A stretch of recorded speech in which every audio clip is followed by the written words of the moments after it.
Le désordre que tu portes n'est pas dans ta maison, ni dans ton travail, ni dans les personnes qui t'entourent. Le véritable désordre est dans ton esprit. C'est là que naissent l'anxiété, le manque de direction et le sentiment d'être coincé dans une vie qui n'avance pas. Tu peux changer de ville, de partenaire ou d'emploi, mais si tu ne changes pas ce qui se passe en toi, rien ne sera suffisant. Reprogrammer l'esprit, c'est décider que tu ne vas plus vivre à la merci de tes impulsions, tes peurs ou tes vieilles habitudes. C'est te regarder dans le miroir avec crudité et accepter que la discipline que tu ne pratiques pas est la raison pour laquelle tu restes au même endroit. Le stoïcisme n'offre pas de consolation bon marché. Il offre un chemin difficile, mais libérateur. Maîtriser l'interne pour que l'externe ne te vole jamais la tranquillité. Ici, tu n'entendras pas de fioritures ni de fausses promesses. Ce que tu trouveras, ce sont 8 leçons que tu peux appliquer immédiatement tous les jours pour nettoyer ton esprit, protéger ton attention et renforcer ton caractère. 8 leçons qui ne dépendent pas de la chance ni de la motivation passagère, mais de ta décision ferme de reprendre le contrôle. Si tu restes jusqu'à la fin, tu découvriras comment de petites actions, répétées avec discipline, peuvent forger une forteresse intérieure que rien ni personne ne pourra renverser. Es-tu prêt à arrêter de fuir la réalité et à commencer à la transformer de l'intérieur? 1. Nettoie ton environnement pour nettoyer ton esprit. Marcher parmi des tas d'objets inutiles, c'est comme vouloir avancer sur un chemin plein de pierres. Chaque pas devient un fardeau, et même si tu veux te déplacer rapidement, la réalité est que tu trébucheras toujours. C'est ainsi que fonctionne aussi l'esprit. Lorsque l'environnement est saturé de choses qui n'apportent rien, de distractions qui ne consomment que de l'énergie, la clarté disparaît, et ce qui reste, c'est du bruit, de l'anxiété et un poids constant qui t'empêche de te concentrer sur l'essentiel. Il ne s'agit pas de dire que les objets sont le problème en soi, mais de ce qu'ils représentent, des attachements, des excuses, un désordre interne qui se projette vers l'extérieur. La première étape pour reprogrammer ton esprit est d'une simplicité brutale. Nettoie ton espace. Et je ne parle pas seulement de balayer le sol ou de plier les vêtements. Je parle d'éliminer ce qui n'a pas de raison d'être, de lâcher ce qui ne fait que prendre de la place et n'ajoute rien à ta vie. Chaque objet inutile est un rappel silencieux de décisions reportées, de tâches inachevées, de passé que tu refuses de lâcher. Lorsque tu choisis de tout garder, tu accumules en réalité des chaînes qui pèsent sur ton esprit et te maintiennent pris dans un cycle de confusion. La philosophie stoïcienne le rend clair. La vertu réside dans le fait de vivre avec l'essentiel, de ne pas dépendre de ce que tu ne peux pas contrôler, de trouver la liberté en lâchant ce qui n'a pas d'importance. Et si tu l'appliques à ton quotidien, nettoyer ton environnement est un acte de rébellion contre le chaos. C'est dire à ton esprit, ici, c'est moi qui commande, et je décide ce qui mérite de l'espace et ce qui n'en mérite pas. Ce n'est pas un hasard si lorsque tu ranges ta chambre ou ton bureau, tu ressens un soulagement, car à ce moment-là, tu alignes l'interne et l'externe, créant un environnement qui soutient ta discipline au lieu de la saboter. Ne sous-estime pas le pouvoir de cette action. Cela peut sembler trivial, mais chaque chose que tu élimines est un rappel que tu as le contrôle. Jeter ce qui ne sert pas, donner ce que tu n'utilises pas, garder ce dont tu as vraiment besoin, tout cela est un entraînement mental. Tu apprends à ton cerveau à lâcher prise, à ne pas s'accrocher, à valoriser ce qui est simple et direct. C'est là le véritable but.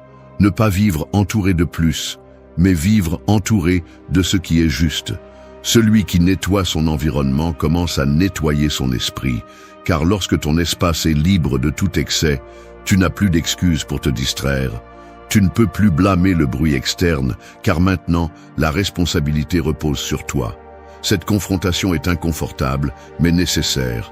L'ordre externe révèle le désordre interne, et c'est là que commence la véritable reprogrammation. Fais-en une habitude quotidienne. N'attends pas que tout s'accumule pour agir. Chaque jour, consacre quelques minutes à examiner ce qui t'entoure. Demande-toi, est-ce que cela me sert ? Est-ce que cela apporte à ma vie? Si la réponse est non, laisse-le partir sans culpabilité. Tu apprendras que le détachement ne te prend pas, il te libère. Et dans cette liberté, ton esprit trouvera de l'espace pour se concentrer sur ce qui compte vraiment. Tu n'as pas besoin d'un environnement parfait, tu as besoin d'un environnement conscient. Un lieu qui reflète la discipline et qui te rappelle à chaque instant que ton esprit n'est pas une poubelle pour les pensées chaotiques, mais un outil puissant pour construire la force. Commence par nettoyer ce que tu vois et tu finiras par nettoyer ce que tu penses. C'est le premier pas pour cesser de vivre parmi les pierres et commencer à marcher avec clarté vers ta propre force intérieure. 2. Conçois une routine qui te soutient, pas qui t'emprisonne. Vivre sans routine, c'est comme ramer au milieu de l'océan sans boussole ni direction. Tu rames et rames, mais peu importe l'énergie que tu déploies, tu finis toujours au même endroit, fatigué et sans but. En revanche, une routine bien conçue est comme le gouvernail qui guide ton bateau. Elle ne rend pas le voyage plus court ni plus facile, mais elle assure que tu avances vers là où tu veux vraiment aller. Le problème est que beaucoup considèrent la routine comme une prison, comme une série de chaînes qui leur enlèvent leur liberté. Alors qu'en réalité, si elle est bien construite, elle devient un allié silencieux qui te soutient même les jours où la motivation disparaît. L'esprit humain a besoin de structure, car sans elle, il se disperse et se laisse emporter par les impulsions et les distractions. Le stoïcisme enseignait précisément cela. La maîtrise de soi naît de la constance, d'avoir un ordre qui protège ton énergie et te rappelle chaque jour ce qui est important et ce qui ne l'est pas. C'est pourquoi une routine ne doit pas être rigide au point de t'étouffer, elle doit être une stratégie qui fonctionne comme un bouclier et comme un moteur. Si tu te sens oppressé en pensant à ta routine, ce n'est pas parce que la discipline est mauvaise, mais parce que tu l'as conçue contre ta nature et non en sa faveur. Concevoir une routine consciente signifie décider quelles sont les actions minimales qui soutiendront ta force mentale. Tu n'as pas besoin de remplir ta journée d'activité, tu as seulement besoin de celles qui te connectent à tes valeurs et à ton but. Cela peut être de te lever tôt et de consacrer quelques minutes au silence, de faire de l'exercice pour libérer ton esprit, d'écrire pour organiser tes idées. L'important n'est pas combien de choses tu fais, mais que ces choses soient alignées avec la personne que tu veux être. L'erreur commune est de confondre routine avec monotonie. La monotonie tue l'esprit parce qu'il n'y a pas d'intention derrière, seulement une répétition vide. La routine consciente, en revanche, donne une direction à chaque action, la transforme en une brique supplémentaire qui construit ta force intérieure. Te lever, bouger, travailler, te reposer, tout doit avoir un pourquoi. Si ce n'est pas le cas, cela devient du bruit. Et ce bruit t'éloigne de la clarté que tu recherches. Une routine bien conçue est également flexible. Il ne s'agit pas de la respecter comme un robot, mais de permettre qu'elle s'adapte aux circonstances sans perdre son essence. Parce que la vie est mouvement, et celui qui s'accroche au contrôle absolu finit frustré. Le stoïcien ne cherche pas la rigidité, il cherche l'équilibre. Demande-toi honnêtement, ma routine me rapproche-t-elle de ce que je veux ou me maintient-elle coincé dans ce que je crains de changer? Si tu te sens esclave de ta journée, il est temps de reconstruire. Commence par de petits pas, élimine ce qui est inutile, ajoute ce qui te renforce et répète jusqu'à ce que chaque journée ait un sens clair. Ne cherche pas la perfection, cherche la constance. Lorsque tu construis une routine qui te soutient, tu ne dépends plus de la motivation, car l'habitude prend sa place.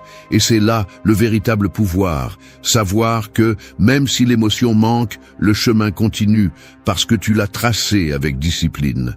Conçois ta routine comme celui qui aiguise une arme, non pas pour te blesser, mais pour protéger ton esprit du chaos et te rappeler chaque jour que la liberté ne se trouve pas dans le fait de faire ce que tu veux, mais dans le fait de faire ce dont tu as vraiment besoin pour rester fort.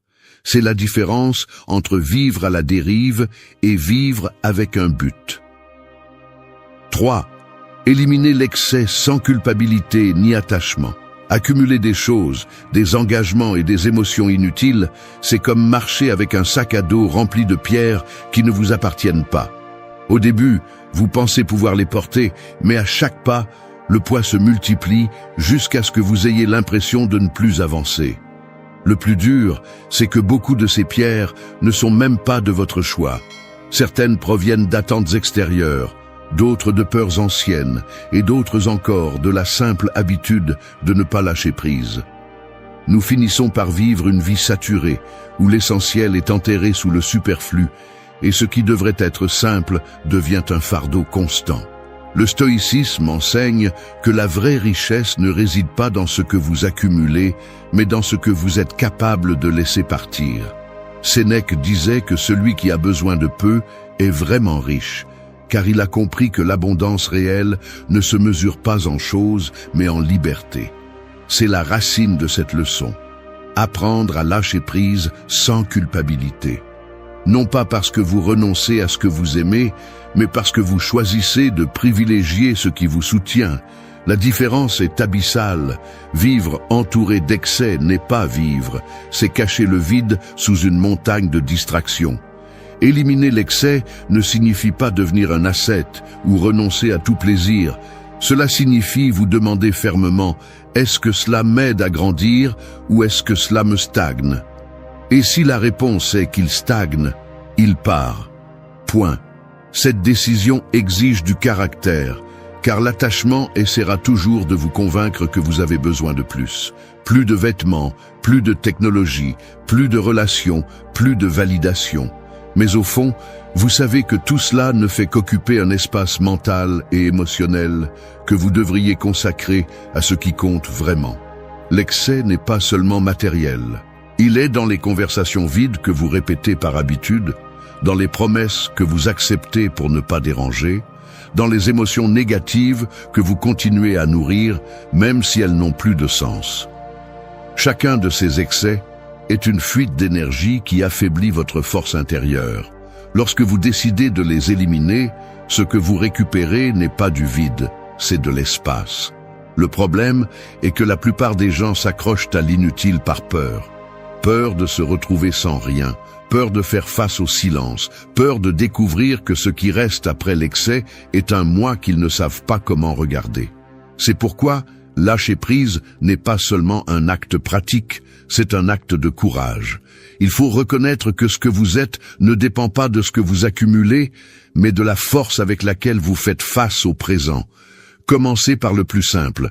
Débarrassez-vous de ce que vous n'utilisez pas.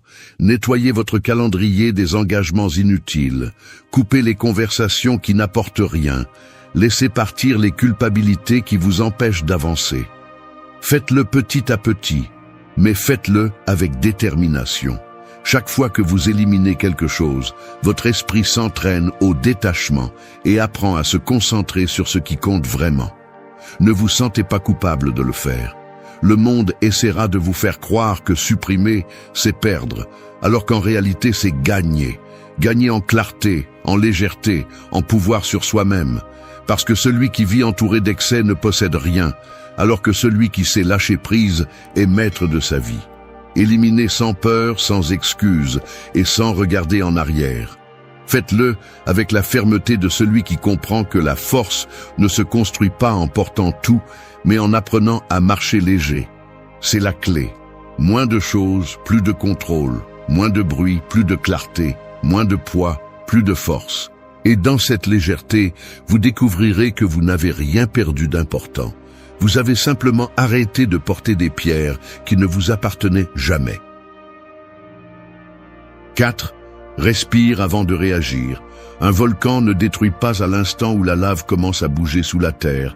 Il le fait quand la pression ne trouve pas de sortie et que tout explose. C'est ainsi que fonctionne ton esprit. Les émotions commencent comme une étincelle interne, de petites tensions qui, si elles ne sont pas contrôlées, finissent par éclater en paroles, en cris ou en décisions que tu regrettes par la suite. La différence entre perdre le contrôle et le maintenir réside dans un geste aussi simple que beaucoup sous-estiment, prendre le temps de respirer. La réaction immédiate est le piège le plus courant de l'être humain. Quelqu'un te provoque et tu réponds sans réfléchir. Une situation se complique et tu agis avec colère. Un commentaire te blesse et tu ripostes. Le résultat est toujours le même. Plus de conflits, plus de chaos, plus de culpabilité. Le stoïcisme enseigne que nous ne sommes pas maîtres de ce que font les autres, mais bien de la façon dont nous répondons. Et pour avoir ce contrôle, la première chose à apprendre est de faire une pause. Respirer est cet espace bref, presque invisible, où tu récupères ton pouvoir avant de le céder à la colère ou à la peur. Cela semble trop simple pour être vrai, mais la respiration est la clé maîtresse de l'esprit. Quand tu inspires profondément et que tu expires calmement, le corps reçoit un signal clair. Il n'y a pas de danger immédiat, tu n'as pas besoin de passer en mode attaque. En ces quelques secondes, tu désactives la tempête et tu allumes la clarté. Ce que tu allais dire avec colère se transforme en silence ferme. Ce que tu allais décider par impulsion se transforme en choix conscient. Et c'est là que réside la différence entre détruire et construire. Respirer avant de réagir ne signifie pas réprimer ce que tu ressens, cela signifie le maîtriser. La colère continuera d'exister, la frustration continuera d'apparaître, mais elles n'auront plus le pouvoir de te contrôler. Tu choisis comment exprimer ces émotions et dans quelle mesure tu permets qu'elles influencent tes actes. Fais de la respiration une pratique quotidienne, pas seulement une ressource d'urgence. Consacre des moments à inspirer et à expirer consciemment, entraînant ton esprit à revenir au centre lorsque la pression augmente. N'attends pas le conflit pour pratiquer, car la tranquillité s'entraîne avant la tempête, pas pendant. Si chaque jour tu nourris cette habitude, viendra le moment où, face à toute provocation, ton corps saura s'arrêter automatiquement. Pense à combien de problèmes tu aurais pu éviter si tu avais respiré avant de répondre, avant de discuter, avant de te rendre. Cette pause ne change pas ce que font les autres, elle change ce que tu décides de faire avec. Et au final, c'est là la racine du stoïcisme, le contrôle de l'interne face au désordre externe. Ne te trompe pas, respirer n'est pas une faiblesse, c'est un pouvoir. Parce que le véritable fort n'est pas celui qui crie le plus fort, c'est celui qui peut garder le silence quand tout le monde attend son explosion. Celui qui se donne une seconde de calme au milieu de la pression démontre une force que peu de gens connaissent, celle de gouverner son propre volcan. Pratique-le jusqu'à ce qu'il devienne naturel. Quand tu sens la tension monter, souviens-toi que tu as un outil immédiat à portée de main, ta respiration. Utilise-la pour rompre le cycle de réaction automatique et choisir en conscience. Ce choix répété encore et encore est celui qui construit un esprit solide, capable de résister aux provocations sans perdre l'équilibre. Respire avant de réagir et tu constateras que même si tu ne peux pas contrôler le monde, tu peux toujours te contrôler toi-même. 5. Fais du silence ton refuge. Le bruit constant est comme une fuite d'eau qui ne s'arrête jamais. Au début, il semble inoffensif, mais avec le temps, il érode ta patience, ton énergie et ta clarté. Nous vivons entourés de voix, de notifications, d'opinions et de distractions qui ne s'arrêtent jamais. C'est comme si le monde s'efforçait d'envahir chaque recoin de ton esprit, le remplissant d'échos qui ne sont pas les tiens. Au milieu de tout ce bruit, le silence est devenu un luxe, alors qu'en réalité, il devrait être ton refuge quotidien, l'espace où tu retrouves tes forces et te rappelles qui tu es. Le silence n'est pas vide, ce n'est pas l'absence de vie, c'est l'endroit où ton esprit s'organise, où tes émotions se calment et où tes pensées les plus claires apparaissent. Les stoïciens l'ont toujours compris. Celui qui ne sait pas être en silence avec lui-même ne pourra jamais maîtriser le bruit du monde. Car le véritable contrôle ne se mesure pas à ce que tu réponds aux autres, mais à la tranquillité avec laquelle tu te parles à toi-même quand personne d'autre n'est présent. La plupart des gens craignent le silence, parce qu'il les confronte à ce qu'ils essaient de cacher. Quand il n'y a pas de musique, de conversation ou de distraction, la seule chose qui reste est ta voix intérieure, et souvent, nous ne supportons pas de l'écouter. C'est pourquoi nous cherchons à remplir chaque moment avec des stimuli pour éviter de faire face à l'inconfort d'être seul avec notre esprit. Mais c'est justement cet inconfort dont tu as besoin. C'est là que commence le véritable travail de reprogrammation, en écoutant tes peurs, tes doutes et tes contradictions jusqu'à ce qu'ils cessent de te dominer.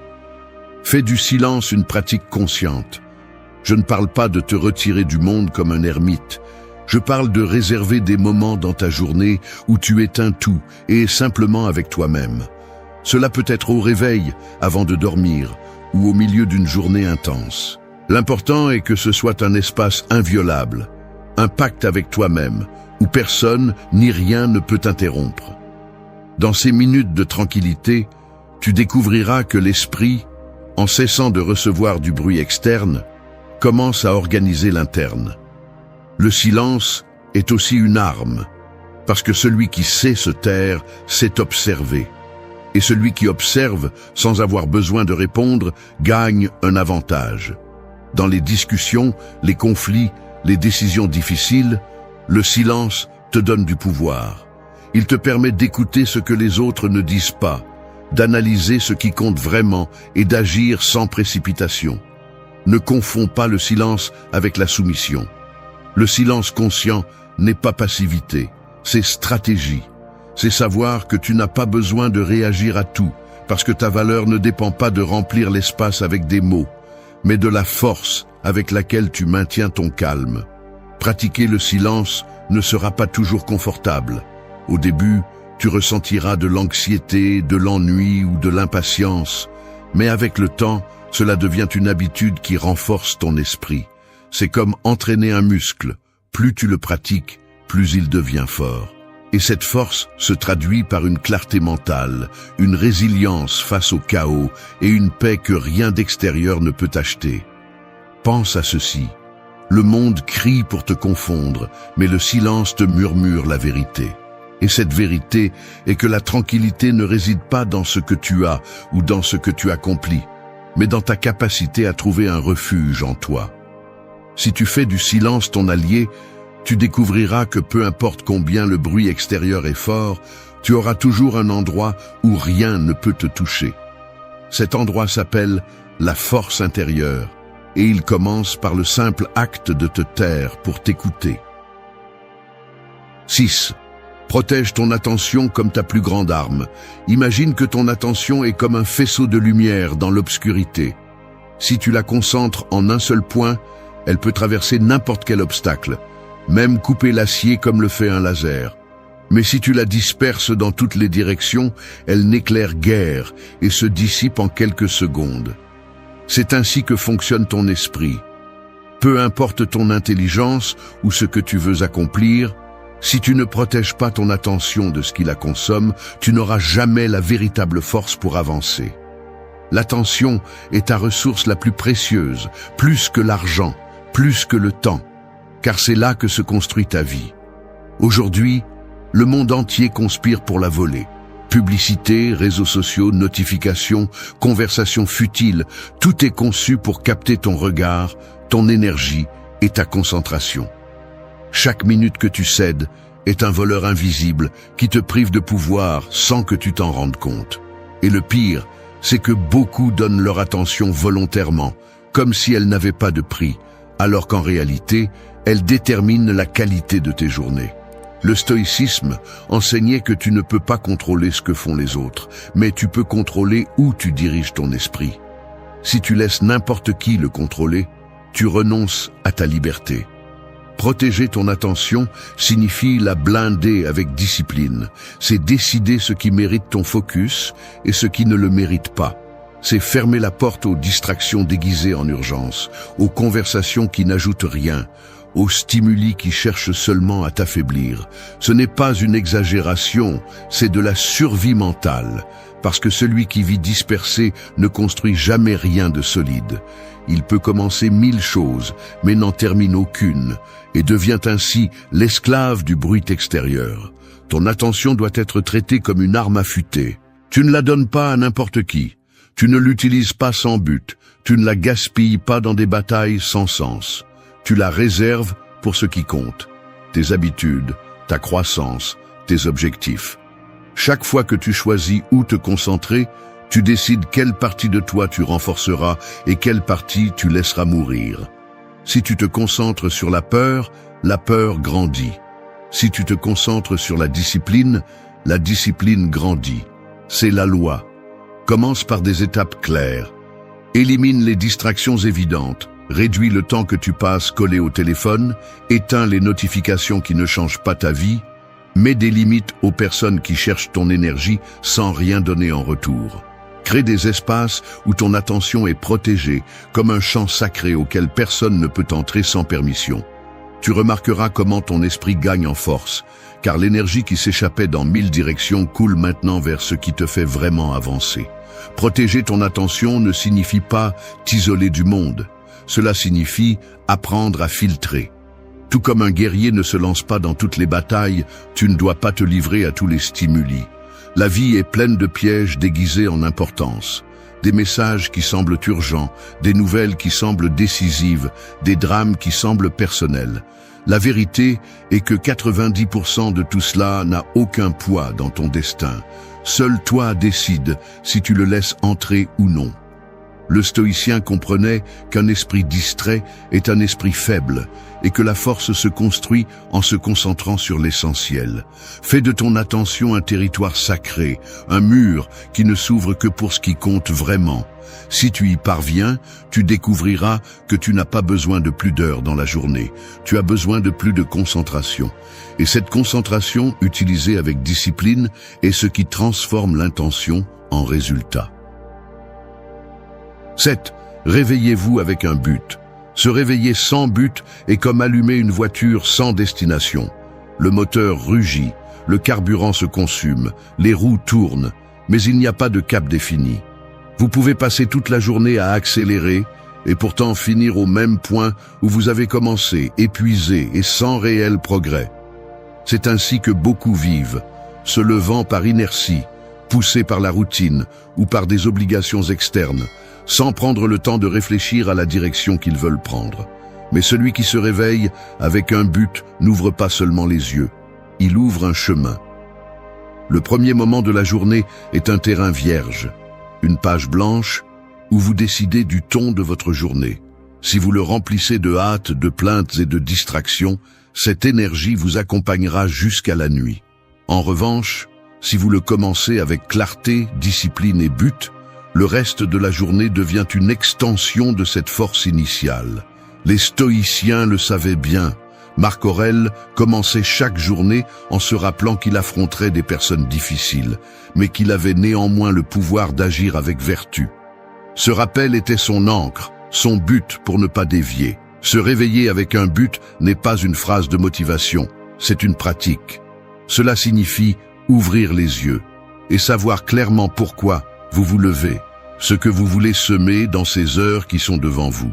Il ne s'agit pas de planifier de grandes conquêtes quotidiennes, mais de choisir consciemment comment utiliser votre énergie.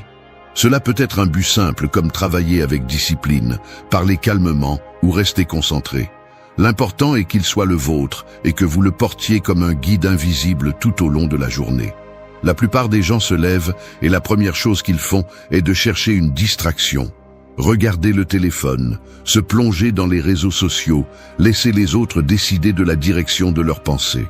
C'est l'erreur, car en cédant vos premières minutes, vous cédez votre pouvoir. Ce que vous devriez faire, c'est revendiquer ces instants comme les vôtres, les protéger comme le début sacré de votre journée.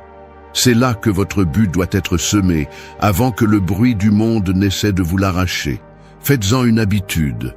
Au réveil, au lieu de vous perdre dans l'inertie, répétez votre but à voix haute ou écrivez-le. Demandez-vous, qu'est-ce que je veux accomplir aujourd'hui qui me rapproche de la vie que je recherche? Cette question, répondue avec honnêteté, transforme la paresse en direction. Même si votre journée semble répétitive, le but lui donne un sens, parce que vous n'agissez plus par obligation, mais par décision. Le but est aussi un bouclier contre la dispersion. Lorsque des imprévus, des tentations ou des distractions surgissent, vous pouvez revenir à cette intention initiale et vous demander « Est-ce que cela me rapproche de ce que j'ai dit que je ferais aujourd'hui ou est-ce que cela m'éloigne ?» Cette simple réflexion peut vous sauver de retomber dans de vieilles habitudes et vous ramener sur le chemin que vous avez tracé le matin.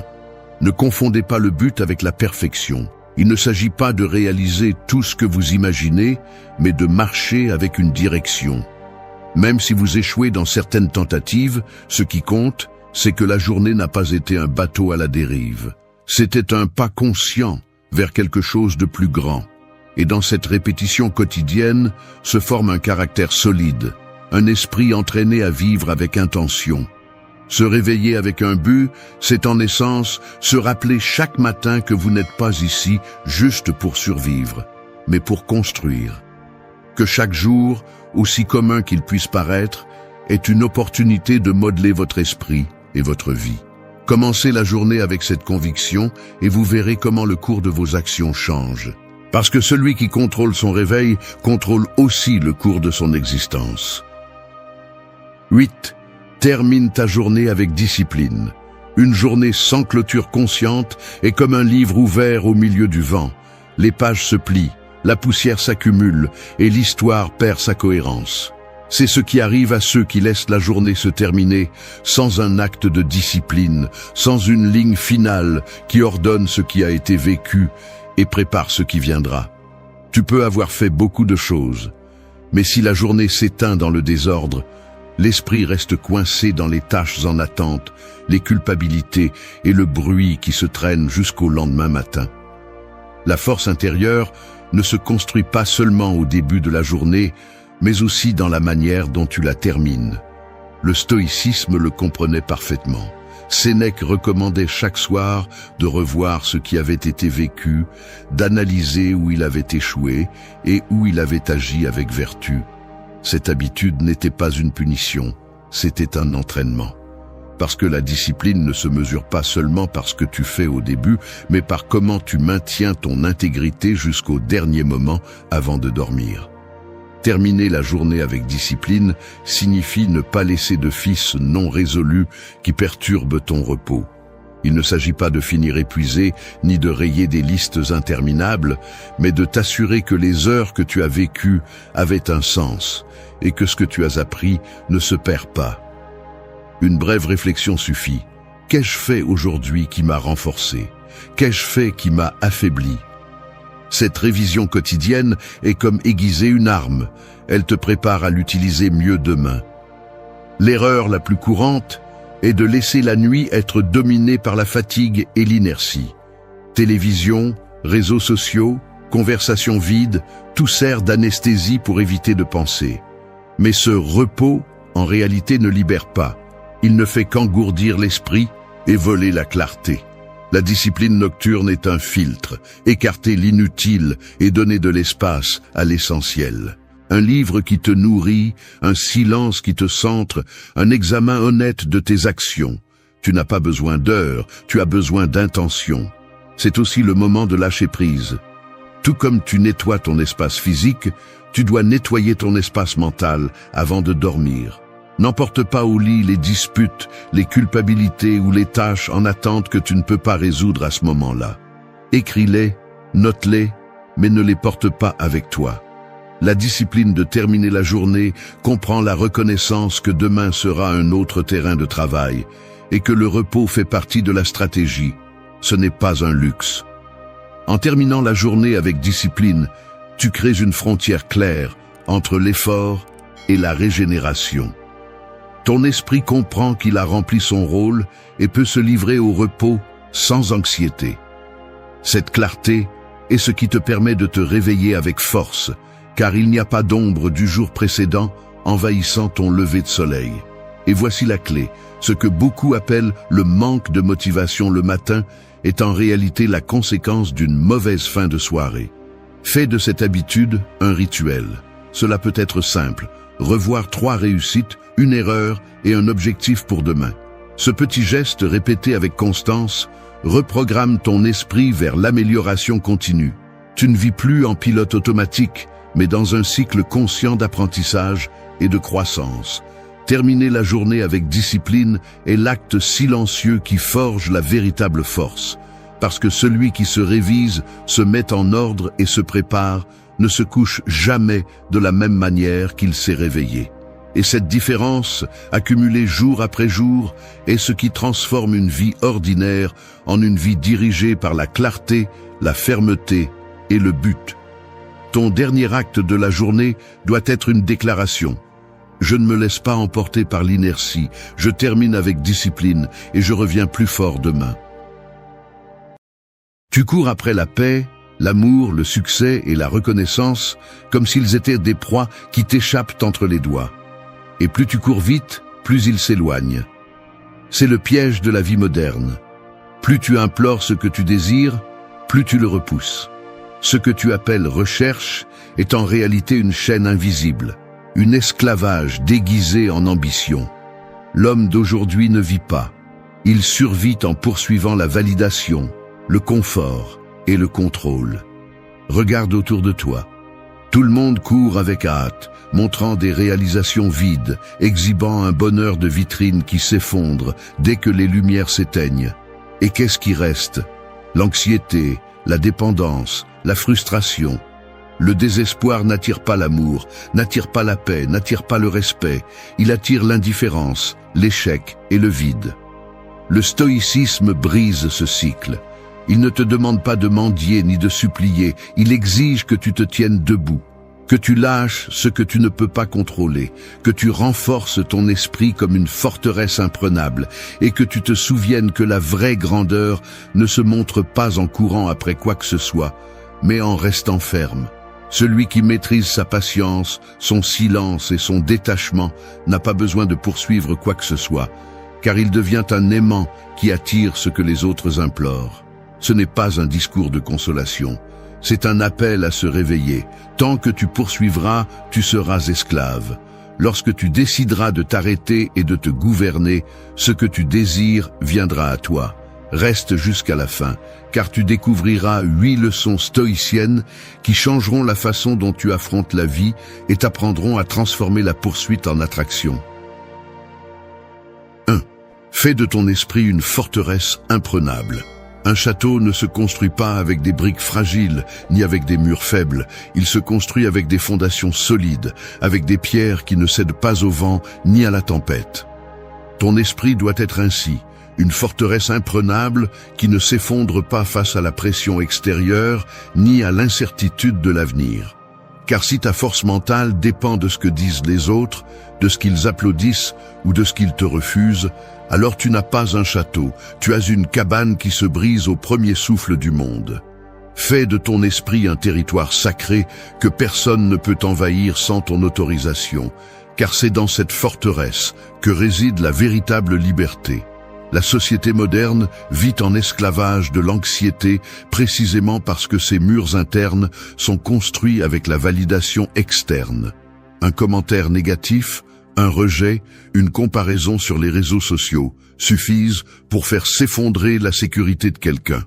Et lorsque ta sécurité dépend de facteurs externes, tu es condamné à vivre dans un état de guerre constante, car l'extérieur ne sera jamais stable. La forteresse de ton esprit ne peut pas être construite avec des matériaux que tu ne contrôles pas.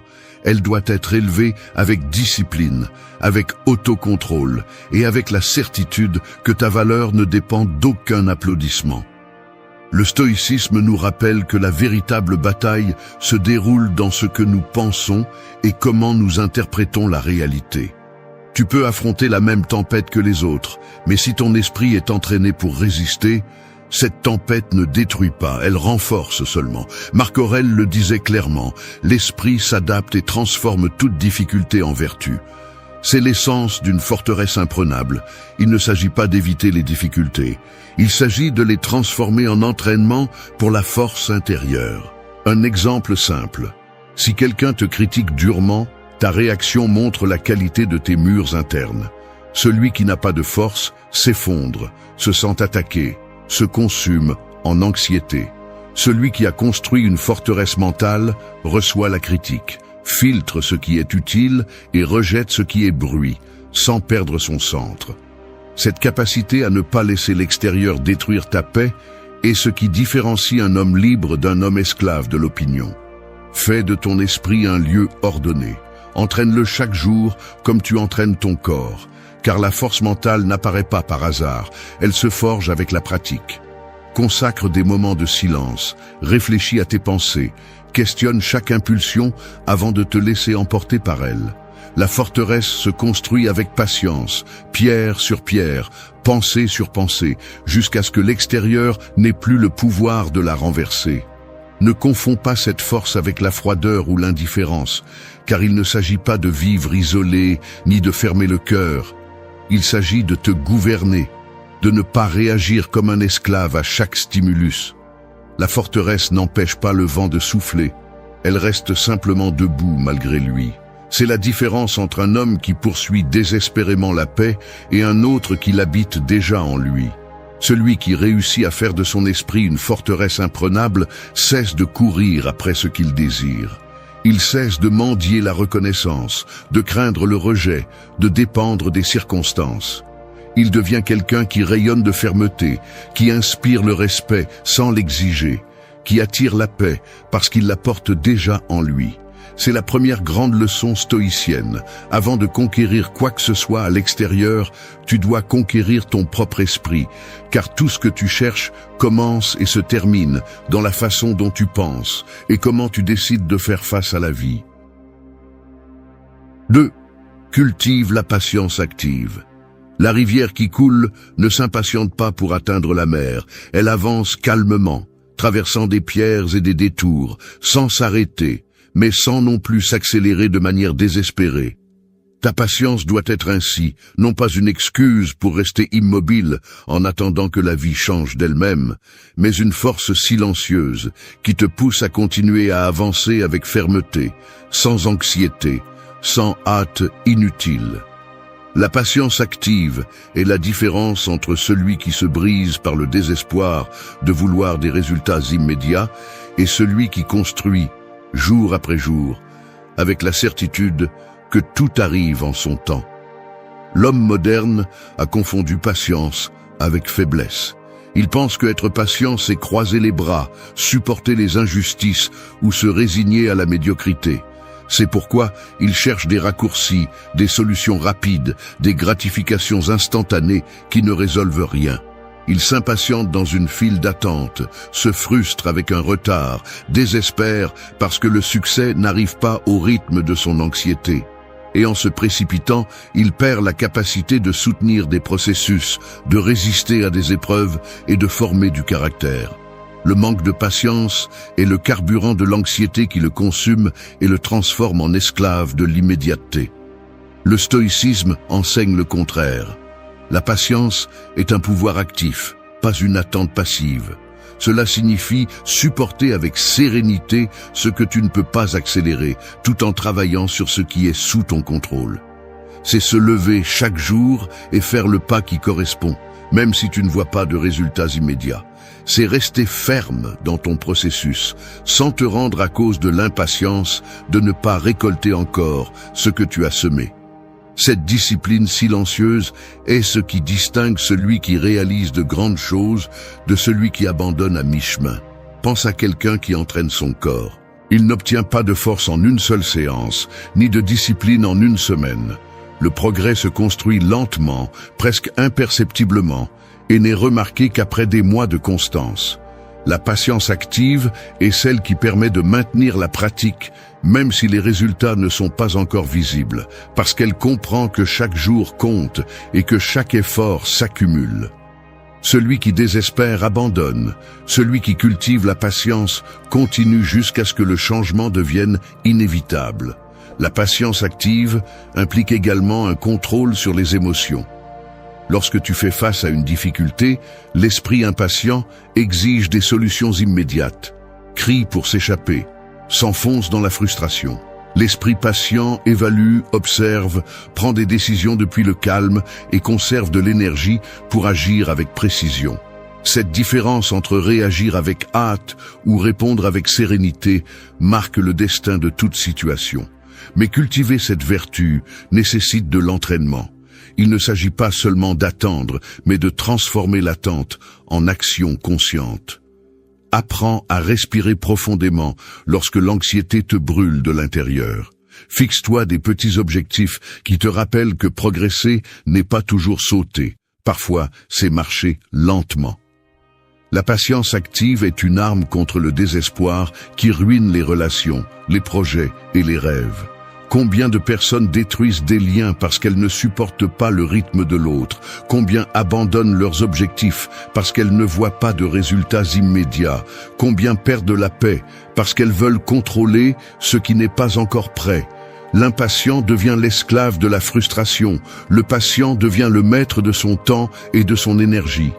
Lorsque tu cultives la patience active, tu cesses de poursuivre avec anxiété ce que tu désires. Tu deviens quelqu'un qui avance sans s'arrêter, mais sans désespérer. 3. Brise la dépendance à la validation. Le miroir que tu poursuis pour confirmer ta valeur change constamment de forme, se fissure et reflète des images qui ne sont pas réelles. Ainsi vit celui qui dépend de l'approbation des autres, se modelant selon les yeux des autres, se fragmentant en versions qui ne finissent jamais de s'adapter. Ce besoin d'être vu, reconnu et applaudi se transforme en une prison invisible qui vole la liberté et nourrit l'anxiété. Chaque critique est ressentie comme un coup et chaque silence comme un rejet, car l'identité est construite sur des fondations qui n'appartiennent pas à soi-même. La société a transformé la validation en monnaie courante. Réseaux sociaux, opinion publique, comparaison constante, tout pousse à mesurer la valeur personnelle en fonction des réactions externes. Le problème est que ces réactions ne sont jamais stables. Aujourd'hui on t'applaudit, demain on t'oublie, après-demain on te critique. Vivre sous cette fluctuation, c'est accepter que ta paix dépend de la volatilité du monde, et c'est la forme la plus claire de l'esclavage émotionnel. Le stoïcisme offre une autre perspective. Ta valeur ne dépend de rien d'extérieur, mais de la cohérence interne. Épictète le résumait dans l'idée que ce ne sont pas les choses qui nous affectent, mais le jugement que nous portons sur elles. Il en va de même pour la reconnaissance. Ce n'est pas la critique qui te blesse, mais ton besoin qu'elle n'existe pas. Ce n'est pas l'indifférence qui te détruit, mais l'obsession d'être toujours vu. En brisant cette chaîne, la porte s'ouvre à une liberté qui ne peut être arrachée. Vivre sans cette dépendance ne signifie pas ignorer le monde ou mépriser tout le monde. Cela signifie maintenir ton centre même lorsque les autres ne le reconnaissent pas. Cela implique d'écouter sans s'effondrer, d'accepter les éloges sans qu'ils deviennent ton carburant, d'agir selon tes principes même s'il n'y a pas d'applaudissements. C'est la décision d'être intègre avec toi-même, avant d'être accepté par n'importe qui. Paradoxalement, plus tu supplies pour la validation, moins tu obtiens de respect. Le besoin repousse parce qu'il montre le vide, la fragilité et la dépendance. La fermeté, en revanche, attire. Celui qui marche sûr de son jugement et de ses valeurs, même si les autres le remettent en question, suscite une admiration authentique. L'authenticité devient un aimant beaucoup plus puissant que toute tentative de plaire à tout le monde. Pratiquer cette leçon nécessite du courage. Cela signifie apprendre à dire non quand on s'attend à ce que tu dises oui, maintenir tes décisions même si elles dérangent, accepter que ton chemin ne sera pas approuvé par tous. Cela exige d'examiner tes actes et de te demander « Est-ce que je fais cela parce que je pense que c'est correct ou parce que je veux qu'on m'applaudisse ?» Chaque fois que tu choisis de plaire plutôt que d'être authentique, tu cèdes ton pouvoir. L'entraînement commence dans le quotidien. Fais des choses que tu ne partages nulle part, des décisions petites que seul toi connais et qui te font te respecter davantage. Apprends à remercier un compliment sans en dépendre, à recevoir une critique sans perdre l'équilibre. Écris-le si nécessaire et répète-le. Ma valeur ne dépend de l'approbation de personne. Cette phrase, lorsqu'elle devient une conviction, est un bouclier que rien d'extérieur ne peut traverser. Briser la dépendance à la validation, c'est retrouver ta liberté. Tu n'auras plus besoin de courir après les applaudissements parce que la cohérence sera suffisante. Et de cette indépendance, tu attireras plus de respect que tu n'as jamais réussi à mendier de l'attention. Le bruit des opinions des autres deviendra un écho lointain, tandis que la voix qui compte vraiment, la tienne, s'élèvera claire et ferme pour guider le cours de ta vie. 4. Entraîne-toi à l'inconfort volontaire. Le métal le plus fort ne naît pas brillant, il est forgé entre les flammes, les coups et la pression. Sans feu et sans marteau, il resterait un morceau faible de matière sans forme. Il en va de même pour l'esprit et le caractère. Si tu ne traverses pas l'inconfort, tu ne découvriras jamais ta véritable force. Et dans un monde qui vend le confort comme le plus grand des trésors, s'entraîner à l'inconfort devient une rébellion consciente contre l'esclavage moderne.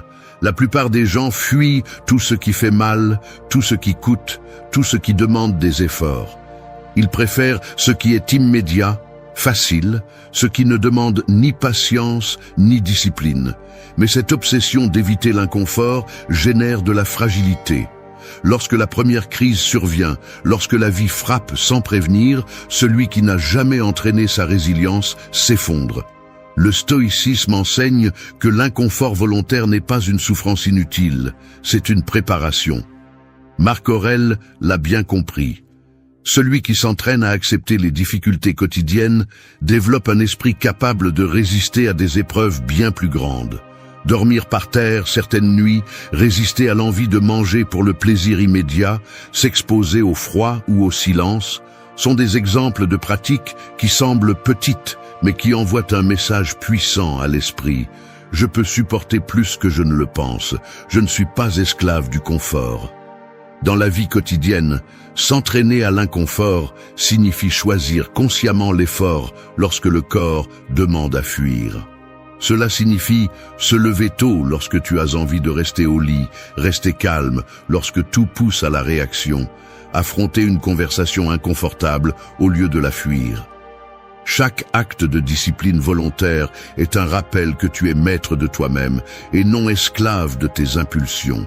L'homme moderne cherche la paix, le succès et la reconnaissance, mais il les poursuit depuis le confort. Il veut un corps fort sans transpiration, il veut du respect sans sacrifice, il veut de l'amour sans vulnérabilité, il veut la paix sans silence.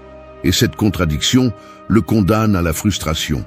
Celui qui choisit de s'entraîner à l'inconfort, en revanche, apprend que la force se construit à chaque renoncement au plaisir immédiat, à chaque décision de tenir bon, alors qu'il serait plus facile de se rendre. C'est là la racine du respect de soi. L'inconfort volontaire est aussi une arme contre l'anxiété. Lorsque tu choisis consciemment de passer par des épreuves que d'autres éviteraient, ton esprit s'adapte, se renforce et perd la peur de l'inattendu. Tu n'as plus peur des changements ni des crises, parce que tu as entraîné en toi la capacité de résister. Et cet entraînement rend la vie plus prévisible, car ce qui effraie les autres n'est pour toi qu'un autre défi que tu peux relever. Mets-le en pratique de manière concrète. Marche sous la pluie, sans courir te réfugier. Consacre une journée à être sans distraction technologique. Fais de l'exercice, même si la fatigue te pèse. Jeûne pendant quelques heures, même si ton corps réclame. Ce sont des exemples simples mais efficaces qui renforcent ton caractère. L'objectif n'est pas de souffrir, c'est de te rappeler que tu peux contrôler ton esprit, que tu n'es pas dominé par chaque impulsion de confort que l'environnement vend comme indispensable. T'entraîner à l'inconfort volontaire, c'est rompre avec l'illusion que la vie doit être douce pour être bonne. C'est choisir le feu qui forge plutôt que la rouille qui détruit. Et lorsque ton caractère a passé des épreuves que d'autres n'auraient jamais affrontées, ta présence devient différente. Tu irradies la force, la discipline et la sérénité.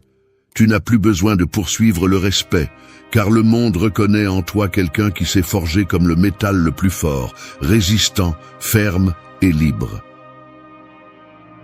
5. Pratiquer le détachement conscient. Les mains qui s'accrochent désespérément au sable finissent par le perdre entre leurs doigts.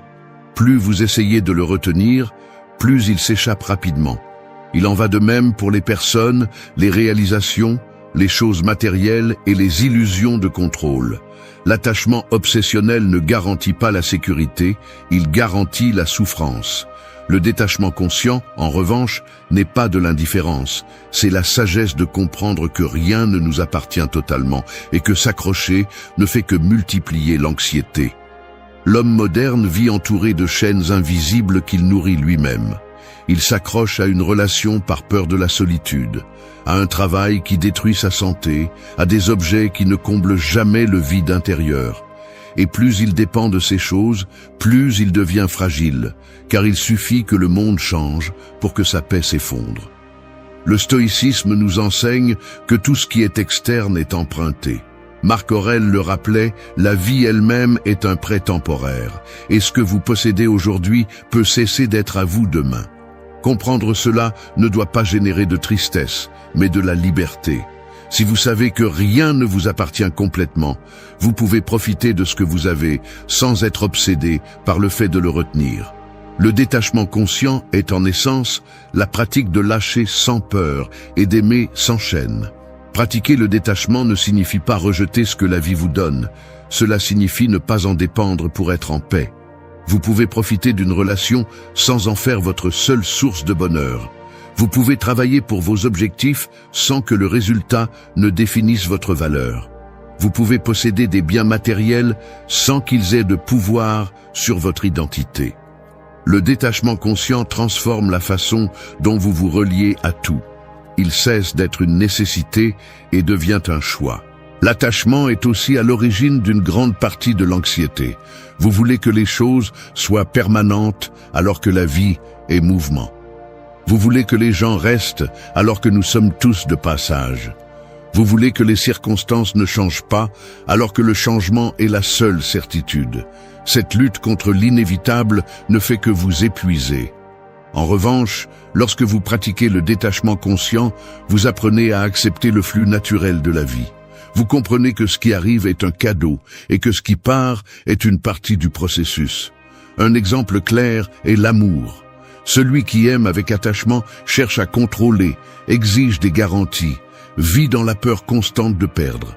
Celui qui aime avec détachement profite de la présence de l'autre sans prétendre le posséder, car il sait que le véritable respect naît de la liberté.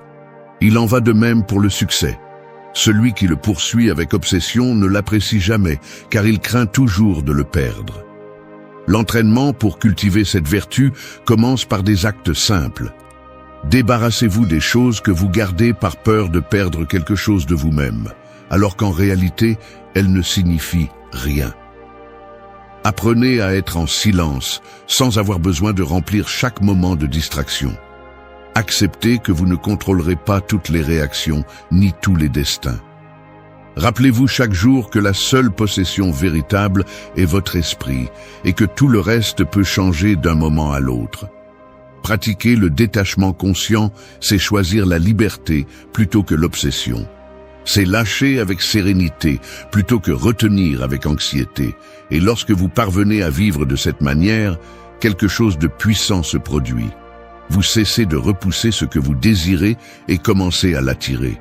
Car les personnes, les opportunités et la paix arrivent naturellement à celui qui ne les poursuit pas avec désespoir, mais à celui qui les reçoit avec calme, sans chaîne et avec une fermeté intérieure.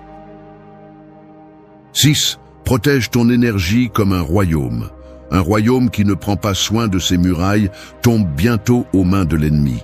Peu importe combien de soldats il a ou combien de richesses il cache, si ses portes sont ouvertes et que n'importe qui entre et sort à sa guise, tôt ou tard il sera en ruine. Il en va de même pour ton énergie. Si tu ne mets pas de limite, si tu permets à n'importe qui de voler ton temps, tes pensées ou ta tranquillité, tu finiras vide, usé et sans force pour ce qui compte vraiment. Ton énergie est ton plus grand trésor, et la protéger est un devoir, pas une option. L'homme moderne vit épuisé non pas parce qu'il travaille trop, mais parce qu'il gaspille son énergie dans des batailles inutiles. Il se consume dans des discussions qui ne mènent à rien, dans des soucis pour des choses qu'il ne peut pas contrôler, dans des relations qui ne font que drainer sa paix. Et pendant qu'il cherche la paix et le succès, tout ce qu'il trouve est une fatigue chronique, parce qu'il a donné ses forces à des causes qui n'ont jamais mérité son attention. Le stoïcisme enseigne que tout ne mérite pas une réponse. Tout ne mérite pas ta réaction, tout ne mérite pas ton énergie. Épictète disait que les choses extérieures n'ont pas de pouvoir sur toi à moins que tu ne le leur donnes. La véritable discipline consiste à choisir où concentrer ta force et dans quelle bataille participer. Protéger ton énergie ne signifie pas fuir la vie. Cela signifie savoir distinguer ce qui te construit de ce qui te détruit. Pense à cela de cette façon. Chaque jour, tu te réveilles avec une quantité limitée d'énergie, comme des pièces d'or dans un coffre.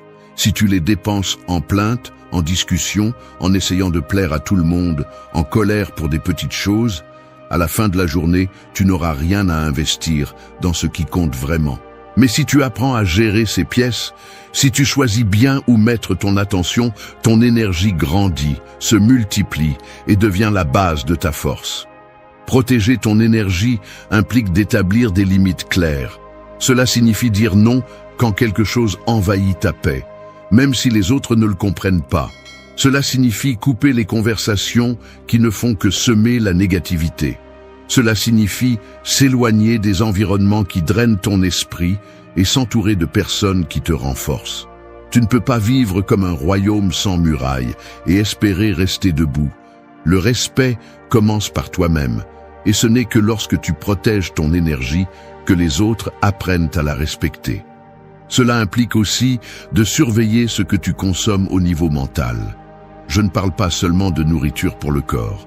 Je parle de ce que tu laisses entrer dans ton esprit. Des nouvelles qui génèrent de la peur, des comparaisons qui empoisonnent ton estime de toi, des pensées répétitives qui ne font que t'épuiser. Chaque stimulus est comme un visiteur dans ton royaume, et c'est toi qui décides si tu ouvres la porte ou si tu la fermes. Laisser entrer des déchets mentaux est l'équivalent d'ouvrir la muraille pour que les pillards entrent. Un exercice pratique est de faire un inventaire de tout ce qui te prend de l'énergie dans ta vie quotidienne. Observe quelles conversations te laissent t'épuiser, quelles pensées se répètent sans sens, quelles activités te volent plus qu'elles ne te donnent. Ensuite, peu à peu, commence à réduire cette dépense inutile.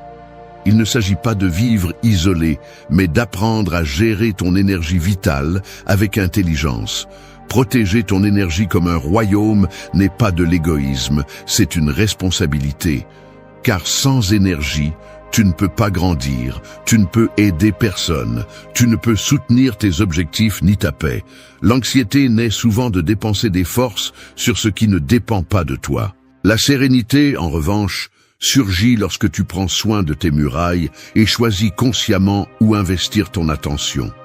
Et lorsque tu parviens à vivre de cette façon, tu cesses de poursuivre la paix et le respect, car ils viennent d'eux-mêmes en voyant que tu gouvernes ton propre royaume intérieur avec fermeté et autorité.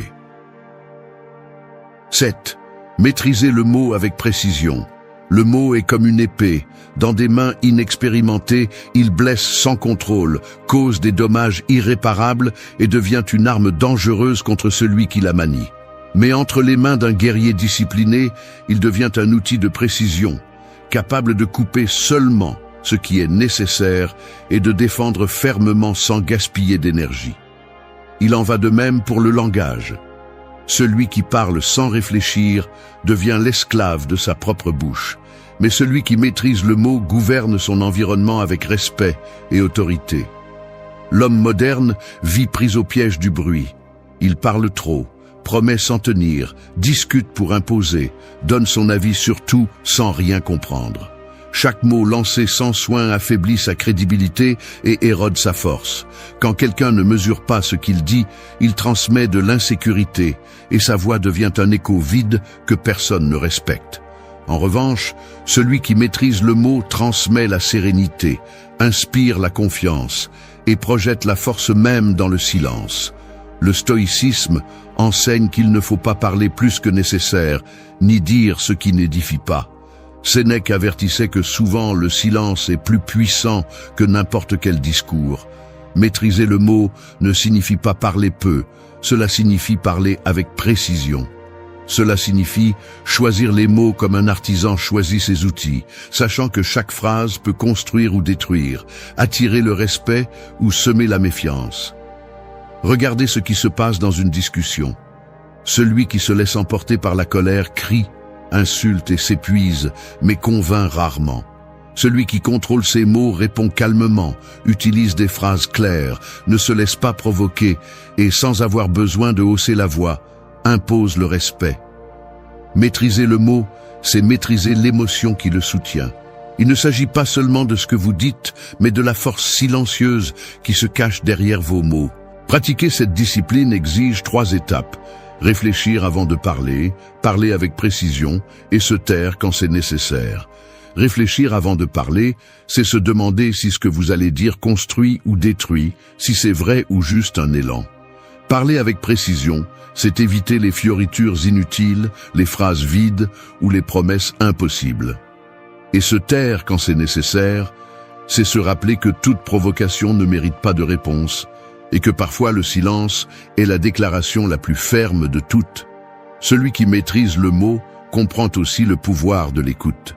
Parce que parler avec précision ne signifie pas monopoliser le dialogue. Cela signifie savoir écouter pour répondre avec sagesse. Celui qui écoute attentivement gagne en clarté et sa réponse devient plus précise. En revanche, celui qui interrompt et se précipite révèle de l'anxiété et un manque de contrôle. Le mot précis naît du silence attentif. Un exercice utile est de s'entraîner à la retenue. Lorsque vous ressentez l'envie de répondre immédiatement, respirez et retardez votre réaction de quelques secondes. Cet espace coupe le pouvoir de l'impulsion et vous permet de choisir plus clairement ce que vous allez dire. Un autre exercice est de réduire vos mots à l'essentiel. Communiquez ce que vous voulez en le moins de phrases possible, sans fioritures inutiles. Cette économie de langage génère de la force et de l'autorité. La maîtrise du mot signifie également éviter le gaspillage. Chaque promesse non tenue, chaque mot lancé sans réfléchir, est comme un trou dans le mur de votre crédibilité. Si vous dites que vous allez faire quelque chose, faites-le. Si vous n'êtes pas sûr, ne promettez pas. Celui qui aligne parole et action devient une personne de confiance, et la confiance est une forme puissante de respect. Maîtriser le mot avec précision est plus qu'un art, c'est une stratégie de vie. 8. Habite le présent avec fermeté. L'horloge ne s'arrête jamais, mais la plupart des gens vivent coincés à ces 2 extrémités. Certains se consument en regardant en arrière, portant des culpabilités, des nostalgies ou des souvenirs qui n'existent plus. D'autres se perdent dans le futur, obsédés par ce qui n'est pas encore arrivé, imaginant des scénarios qui alimentent la peur et l'anxiété. Et dans cette danse, entre ce qui est déjà mort et ce qui n'est pas encore né, le présent s'échappe comme de l'eau qui coule entre les mains. Habiter le maintenant avec fermeté est le seul moyen de récupérer la vie que vous possédez réellement. L'homme moderne cherche la paix et le succès en courant après des illusions futures, comme si le bonheur était un prix qui n'apparaît qu'après avoir obtenu plus d'argent, plus de reconnaissance ou plus d'affection. Mais cette course ne finit jamais, car quand il obtient quelque chose, il désire déjà la chose suivante. L'esprit ne se calme jamais, il exige toujours plus, et cette faim perpétuelle le transforme en esclave de l'inaccessible. Le stoïcisme enseigne que vous n'avez de pouvoir que sur cet instant. Marc Aurèle le répétait, vous ne vivez ni hier ni demain, seulement ce bref moment. Tout le reste est illusion. Lorsque vous choisissez d'être présent, vous arrêtez de mendier dans le temps ce qui est déjà entre vos mains. Et il ne s'agit pas de vivre avec indifférence envers l'avenir ou d'effacer la mémoire, il s'agit de mettre votre cœur dans ce que vous pouvez faire maintenant, sans vous laisser distraire par ce que vous ne contrôlez pas. Habiter le présent avec fermeté signifie que vous ne reportez pas votre paix à demain, ni ne traînez votre douleur d'hier jusqu'à aujourd'hui. Cela signifie que vous travaillez sur ce qui est devant vous avec une pleine attention, sans hâte et sans dispersion. L'homme qui vit ainsi attire le respect car il projette le calme et la sécurité. Un exemple clair se trouve dans les conversations. Celui qui habite le présent écoute avec une véritable attention, regarde dans les yeux, répond avec clarté. Cette présence a plus de pouvoir que 1000 discours. En revanche, celui qui est distrait en pensant à son passé ou à ce qu'il fera ensuite transmet un vide, comme s'il n'était pas vraiment là. Les gens ressentent cette absence et s'éloignent, car personne ne veut être avec quelqu'un qui n'est jamais là. Pratiquer cette leçon nécessite de la discipline. Commencez par le plus simple. Quand vous mangez, mangez sans distraction, sans regarder un écran. Quand vous travaillez, concentrez-vous sur la tâche sans sauter d'une chose à l'autre. Quand vous parlez, écoutez avant de répondre. Et quand votre esprit essaie de vous entraîner dans le passé ou dans le futur, rappelez-lui fermement. La seule réalité est ici. Cette répétition entraîne votre attention jusqu'à ce qu'elle devienne votre plus grande arme contre l'anxiété. Habiter le présent ne signifie pas cesser d'avoir des objectifs. Cela signifie avancer vers eux sans vous perdre dans l'obsession. C'est travailler avec constance aujourd'hui, sachant que l'avenir se construit avec la somme de chaque instant vécu avec fermeté. C'est accepter que le passé ne peut pas être changé, mais qu'il peut vous enseigner. C'est reconnaître que la seule chose que vous possédez vraiment est cette seconde, et que la gaspiller, c'est perdre votre vie. Lorsque vous habitez le présent avec fermeté, vous cessez d'être l'esclave de l'anxiété pour ce que vous ne pouvez pas contrôler. Vous ne poursuivez plus la paix, car vous la trouvez ici même. Vous ne courez plus après la reconnaissance, car votre présence authentique attire le respect sans avoir besoin de le mendier. Et vous n'échappez plus au vide, car vous apprenez à remplir chaque moment avec conscience et intention. C'est la dernière grande leçon. Le maintenant n'est pas un pont pour arriver à autre chose. C'est l'endroit où tout commence et où se trouve tout. Quand quelqu'un t'ignore, tu ne perds rien. Ce qui se passe vraiment, c'est que tu découvres la vérité. Ce silence qui fait mal n'est pas une punition. C'est une révélation qui dévoile la réalité. Tu n'aurais jamais dû poursuivre celui qui n'avait pas le courage de rester. Le rejet ne te retire rien. Il te montre crûment qui tu n'avais jamais besoin dans ta vie. L'erreur la plus courante est de laisser l'anxiété et l'ego prendre le contrôle, en réagissant avec des messages compulsifs, des insinuations ou des tentatives désespérées d'être vu. Mais cela ne fait qu'alimenter l'illusion que ta valeur dépend des autres. Le stoïcisme va dans la direction opposée. Il t'apprend que la véritable force réside dans la maîtrise de soi, dans le fait de ne pas céder ta paix à personne, de rester calme, même lorsque l'absence de l'autre résonne. Ici, le point n'est pas de mendier de l'attention, c'est d'utiliser ce vide comme un entraînement pour ton caractère. Chaque fois que quelqu'un s'éloigne, tu as entre tes mains la possibilité de grandir ou de t'enfoncer. Et cette décision n'est pas prise par le rejet, c'est toi qui la prends. Parce que ce qui définit ta vie ne sont pas les réponses qui n'arrivent pas, mais ce que tu as fait avec le silence qu'ils ont laissé derrière eux. Cette vidéo n'est pas un réconfort bon marché, ni un discours de tout ira bien. C'est un appel à se réveiller, à cesser de dépendre des validations externes, à rediriger ton énergie vers la seule chose qui ne t'abandonnera jamais, ton propre caractère. Ici, tu trouveras 8 leçons qui ne sont pas une théorie vide. Ce sont des pratiques quotidiennes pour durcir ton esprit, renforcer ton esprit et transformer ce que d'autres appelleraient une défaite en le début de ta victoire. 1. Fais du silence ta réponse la plus puissante. Le silence est comme un mur invisible qui se dresse au milieu du bruit. On ne le voit pas, on ne le touche pas, mais il protège. Lorsque tu choisis de te taire plutôt que de réagir, tu construis un mur qui non seulement arrête l'attaque extérieure, mais reflète aussi la force que tu as en toi. Le monde est habitué à l'immédiateté, aux réponses impulsives, aux explosions de mots qui démontrent l'anxiété et la faiblesse. Mais lorsque tu fais face au rejet et décides de ne prononcer aucun mot, tu désarmes l'autre. Celui qui s'attendait à te voir supplier ou insister se retrouve face à un vide qu'il ne peut contrôler. Et ce vide, ton silence, devient un coup plus fort que n'importe quelle explication. Le stoïcisme nous enseigne que ce qui nous blesse ne sont pas les faits eux-mêmes, mais la façon dont nous choisissons de les interpréter. Quelqu'un décide de t'ignorer, ne répond pas à tes messages ou s'éloigne sans raison. Ton premier réflexe est de réclamer, d'insister, de montrer clairement que tu souffres. Mais qu'obtiens-tu avec ça? seulement montrer que ta paix dépend de la réaction d'une autre personne. Le silence, en revanche, est la démonstration que ta valeur n'est pas entre les mains des autres. Garder le silence n'est pas une faiblesse, c'est de la discipline.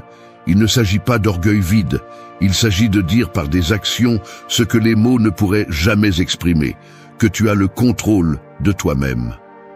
Le silence noble n'est pas une indifférence forcée, c'est une arme consciente. Se taire ne signifie pas que tu ne ressens rien. Cela signifie que tu choisis de ne pas te fatiguer avec des explications inutiles. Quand quelqu'un t'ignore, répondre avec des mots, c'est comme jeter de l'huile sur le feu de son ego, parce que tu montres qu'il a toujours du pouvoir sur toi. En revanche, si tu choisis de te taire, tu laisses la situation s'enfoncer sous son propre poids. Le silence coupe la chaîne qui lie ta dignité à la validation des autres. Tu n'as rien à prouver, tu n'as à convaincre personne. Ton calme est suffisant. Celui qui garde le silence au bon moment n'est pas quelqu'un qui abandonne, c'est quelqu'un qui s'élève au-dessus de la provocation. Le silence ne cherche pas la vengeance, ni ne prétend blesser, il cherche à te prouver à toi-même que ton énergie vaut trop pour être gaspillée avec ceux qui ne la valorisent pas. Et c'est ici que le silence devient un exercice de pouvoir personnel. Il t'apprend à ne pas réagir impulsivement, à rester ferme lorsque l'esprit veut crier, à contenir la colère et à la transformer en sérénité. Dans la vie quotidienne, appliquer cette leçon n'est pas aussi compliqué qu'il y paraît. La prochaine fois que quelqu'un essaiera de te manipuler par son absence, respire profondément. Mets ton téléphone de côté et ne réponds pas. Si au travail quelqu'un te dévalorise par des gestes d'indifférence, ne tombe pas dans le piège de te justifier. Réponds par des résultats, pas par des mots. Si dans tes relations, quelqu'un prétend mesurer ta valeur par son silence, montre-lui par ton calme que tu ne joues pas à ce niveau. Le silence noble est la déclaration la plus élevée de respect de soi. Ce n'est pas une fuite, ce n'est pas de la lâcheté, c'est l'affirmation silencieuse que tu n'es pas l'esclave de la réaction. C'est regarder le rejet et répondre avec sérénité, comme celui qui sait que rien d'extérieur ne peut détruire ce qu'il a construit à l'intérieur. Parce qu'au final, le bruit est fait par ceux qui manquent de contrôle, tandis que le silence appartient à ceux qui ont déjà maîtrisé leur esprit. 2. Redirige ton énergie vers ta croissance personnelle. L'énergie que tu gaspilles en poursuivant quelqu'un qui t'ignore est comme de l'eau versée dans le sable. Elle s'infiltre sans laisser de traces, et la seule chose qui reste est le sentiment de vide. Chaque message sans réponse, chaque tentative d'être vu est un litre de ta force vitale qui disparaît dans un endroit où rien ne pousse. Cependant, lorsque tu décides de canaliser cette même énergie vers toi, un changement brutal se produit, car tu arrêtes d'arroser un désert pour commencer à nourrir ton propre jardin. Le rejet fait mal, parce que nous l'interprétons comme une perte de valeur. Mais la vérité est que la seule chose que tu perds lorsque quelqu'un s'éloigne est du temps et de l'attention. Le stoïcisme insiste sur le fait que la seule chose qui est sous ton contrôle sont tes pensées et tes actions, jamais les réactions des autres.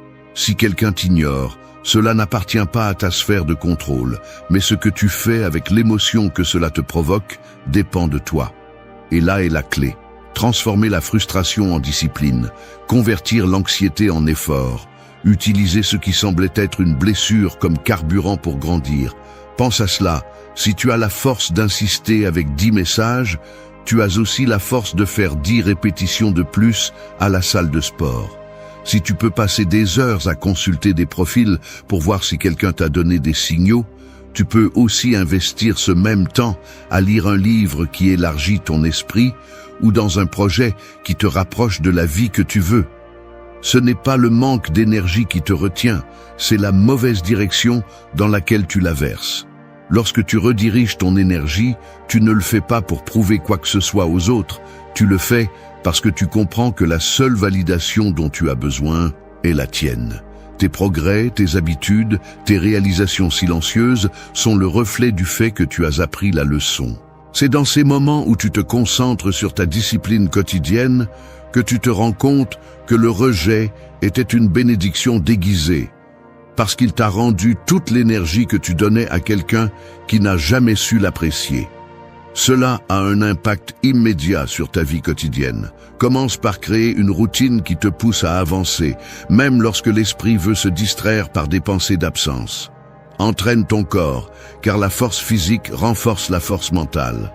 Étudie quelque chose de nouveau, car chaque connaissance acquise est une brique de plus dans la construction de ta confiance en toi.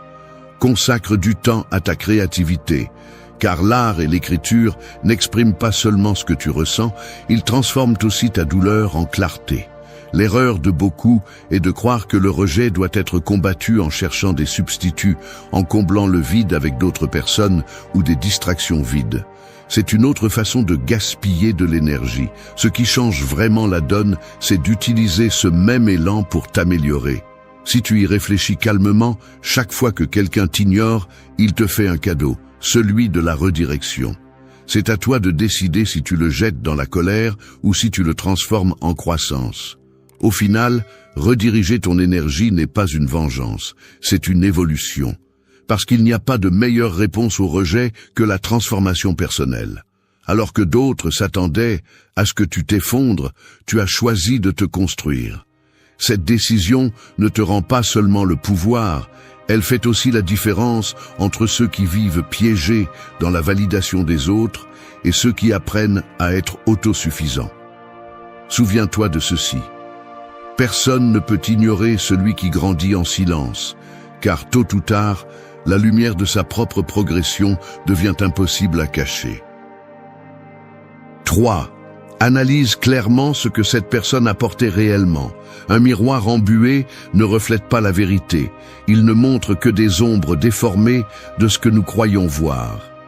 C'est ce qui se passe lorsque quelqu'un nous ignore ou s'éloigne.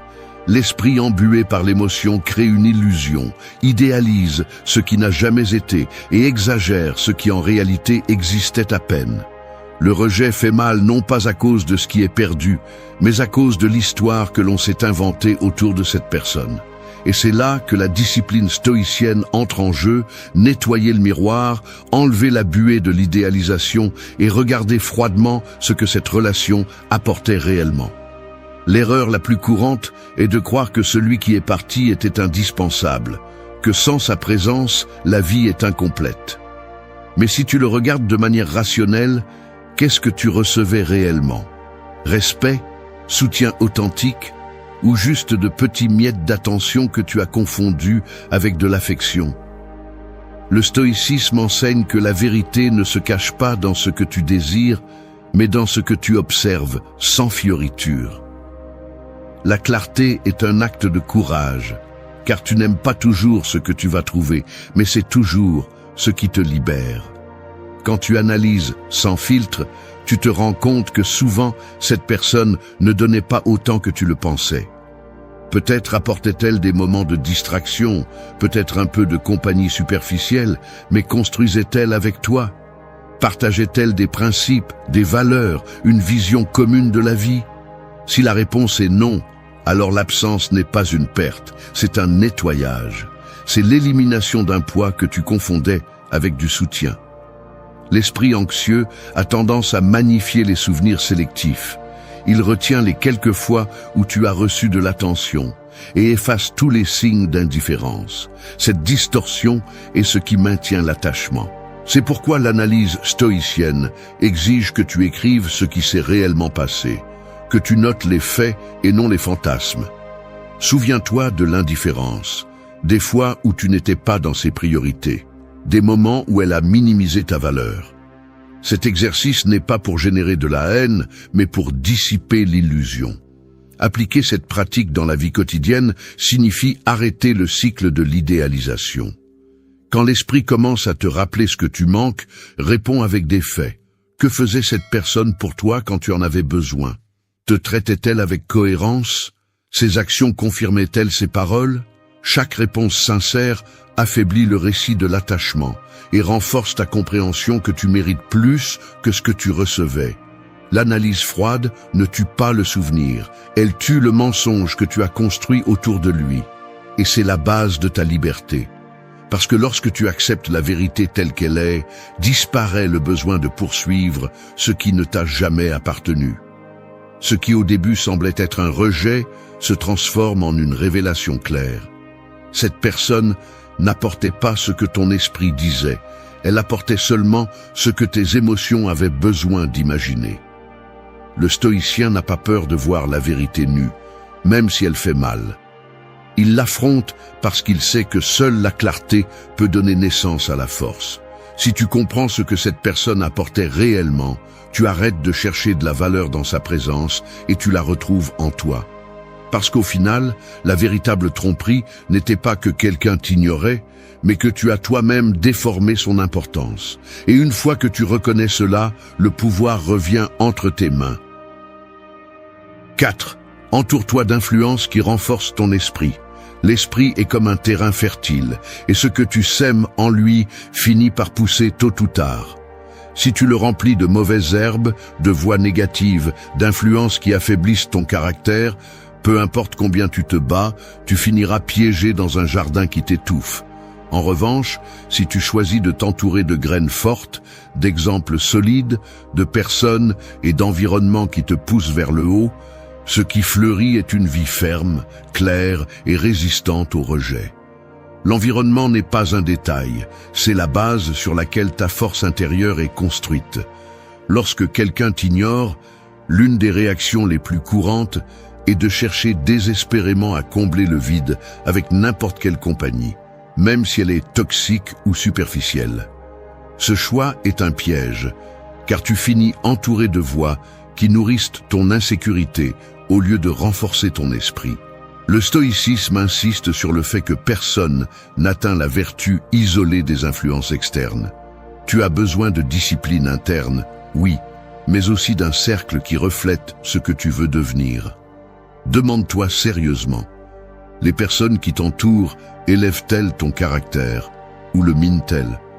Leurs paroles t'encouragent-elles à grandir ou te tirent-elles vers la plainte, la comparaison et l'autodestruction? Analyser cela est inconfortable, car cela oblige à reconnaître que, souvent, la douleur que tu ressens ne vient pas seulement de celui qui t'a ignoré, mais aussi du bruit constant de ceux qui t'entourent.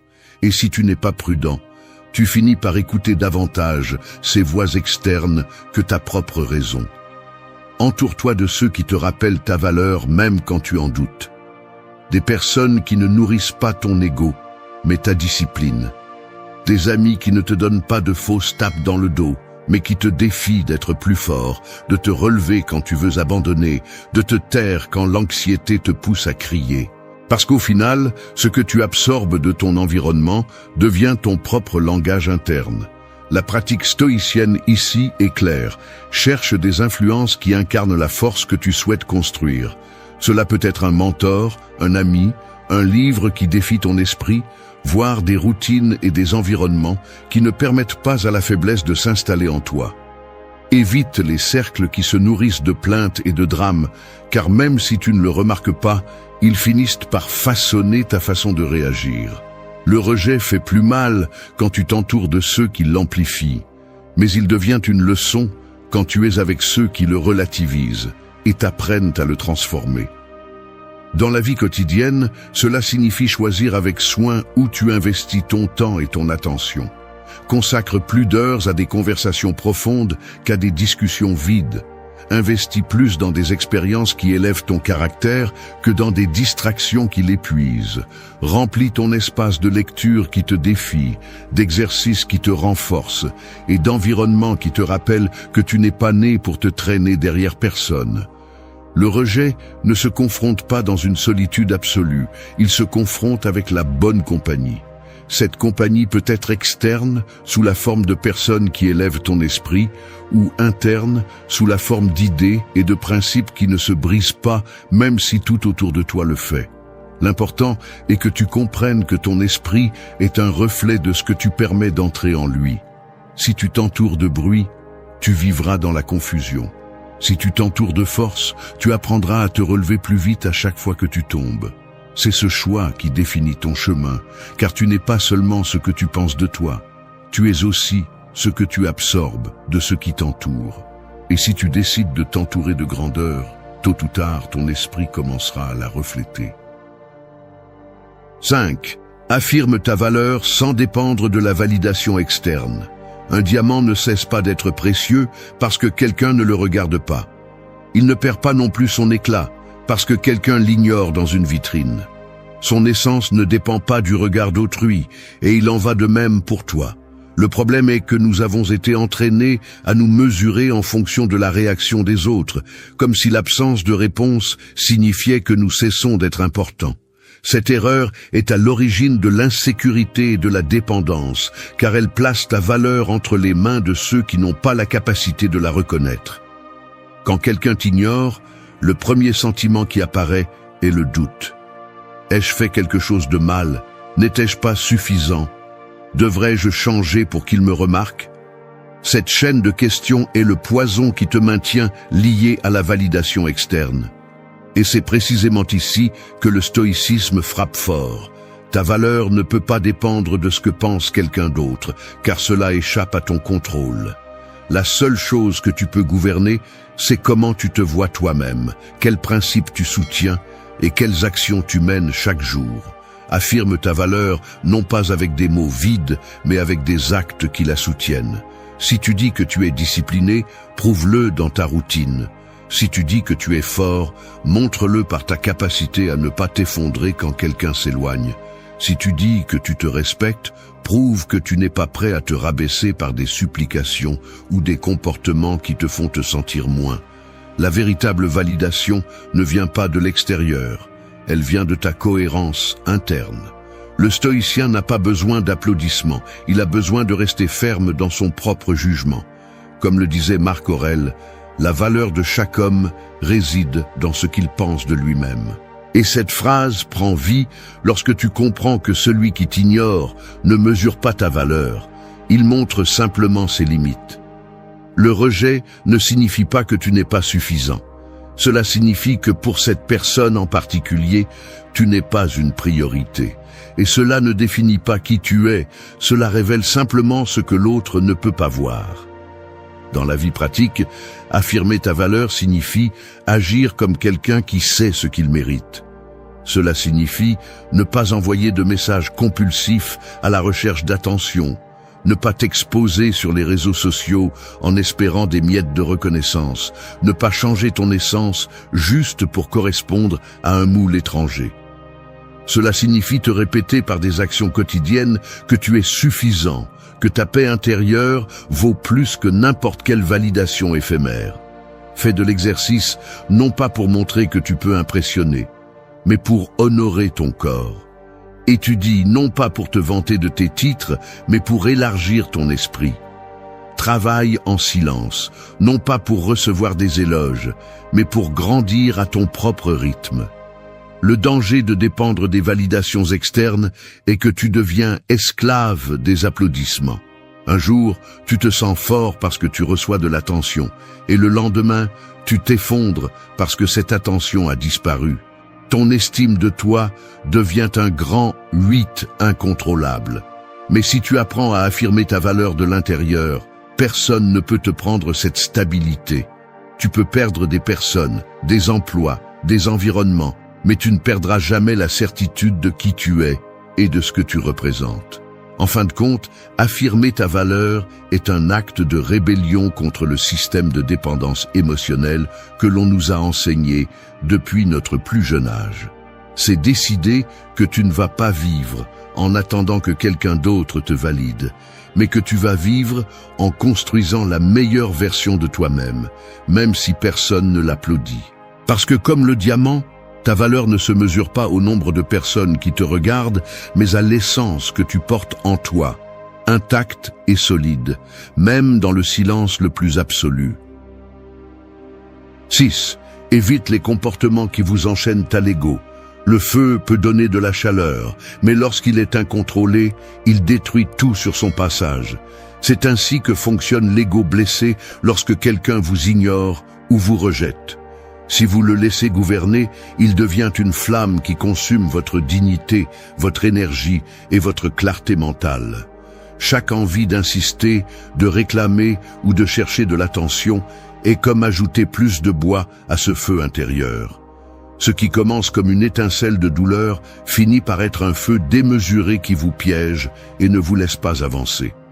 L'ego se déguise en fierté et vous convainc que l'action immédiate est la bonne. Il vous murmure qu'envoyer un message de plus est une preuve d'intérêt, que poster une allusion est un soulagement, que vérifier les réseaux sociaux compulsivement est une simple curiosité.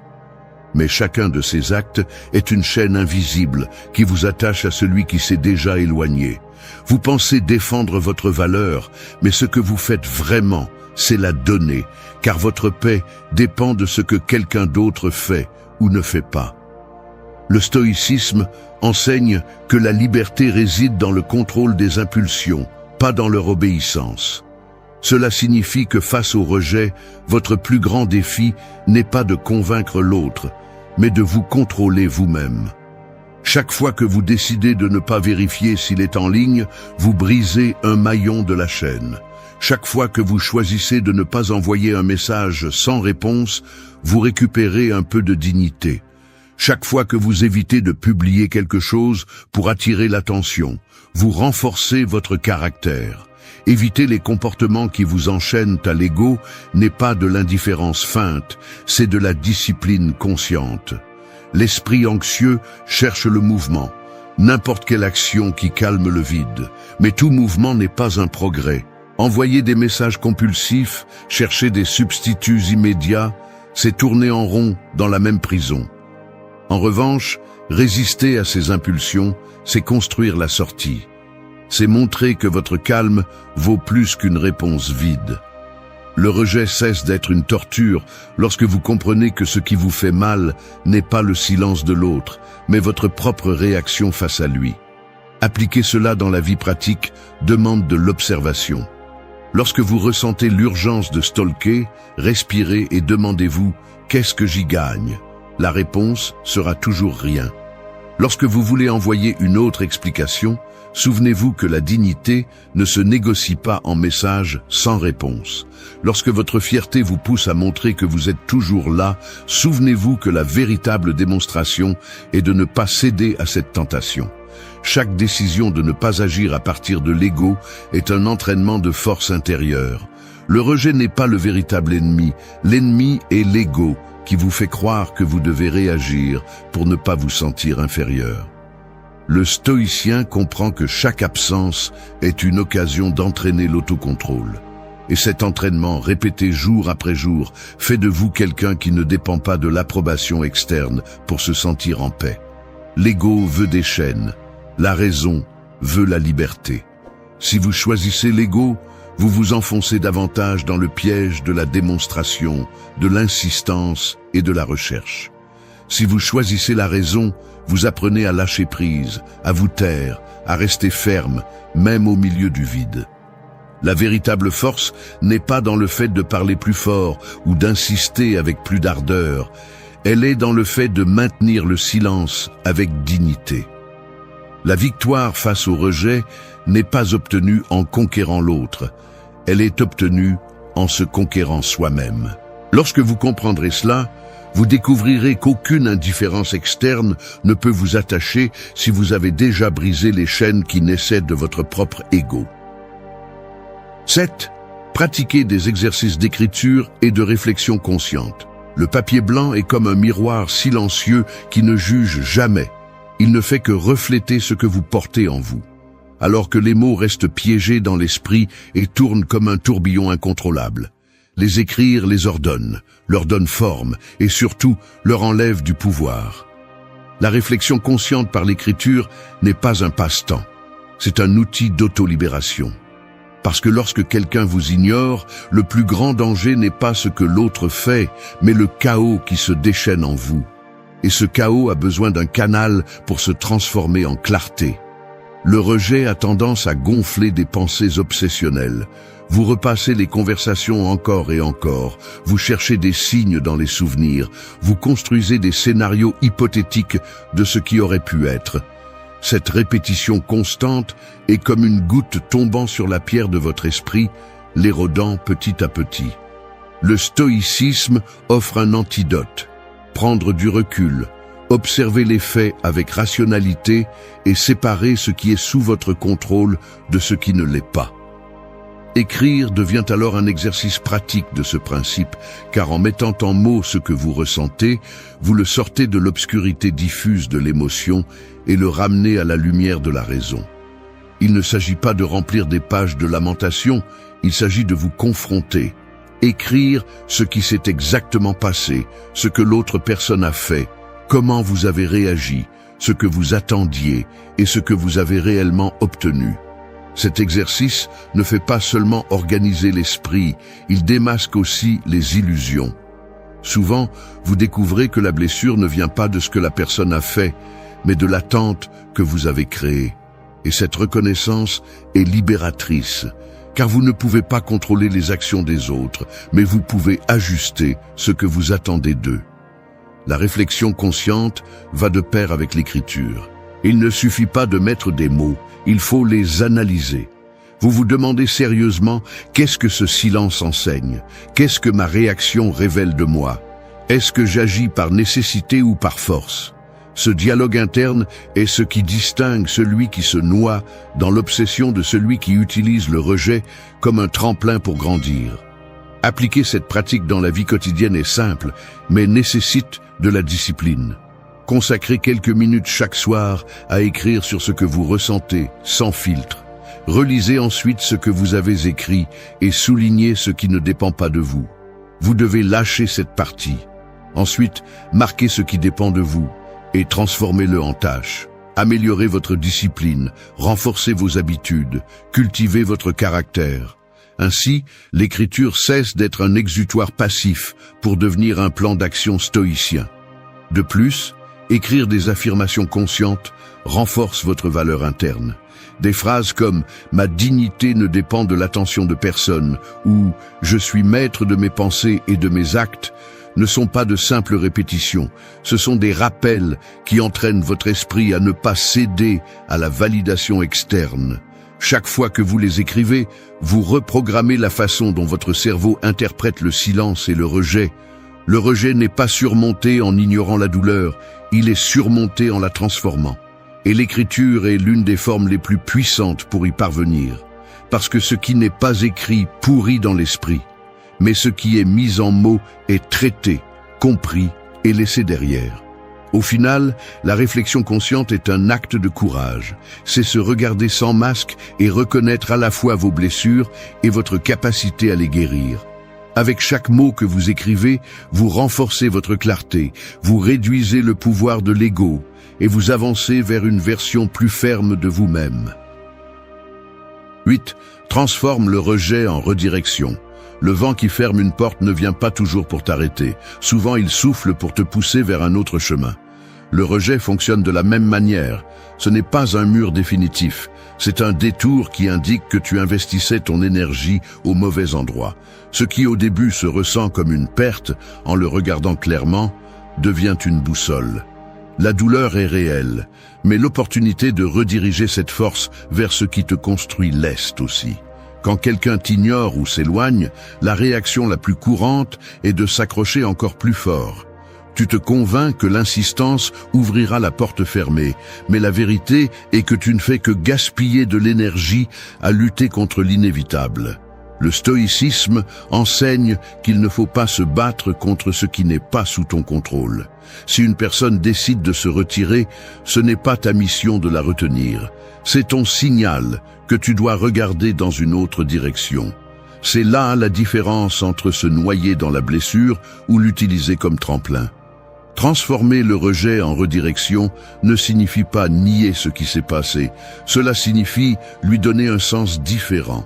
Le silence de l'autre peut être interprété comme un vide, mais aussi comme un espace libre pour grandir.